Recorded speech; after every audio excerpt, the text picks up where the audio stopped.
আসসালামু আলাইকুম বন্ধুর বাসায়। এটা আমাদের বন্ধু বলেন, ভাই বলেন, মেশাই নাম নোয়াখালীর প্রিয় সন্তান, আগামী সংসদ নির্বাচনের এমপি পদপ্রার্থী সাপ্লাইন মার্কা।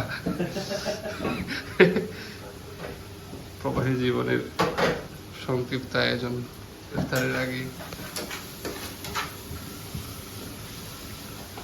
বন্ধু, প্রবাস জীবনের একটু এটা এক্সপ্লেন করো তো, ফিলটা এক্সপ্লেন করো। তুমি যে এখন ইফতার রান্না করতেছো, কি মজা লাগতেছে না কেমন লাগতেছে?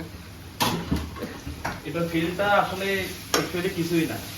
ফ্যামিলির সবাইকে রেখে প্রবাস জীবনে ইফতার করার কোনো মানে হয় না। তারপরে আমাদের ব্যাচেলর লাইফের মধ্যে যতটুকু এনজয় করা যায় ততটুকুই। তারপরে তুমিও যে আনন্দ এটা পাওয়া যাবে না। এটা তো ঠিক। তারপরে যদি দেশে যাইতে চাও একটু তাড়াতাড়ি, দেশের মানুষ মনে করে কুটিপতি না।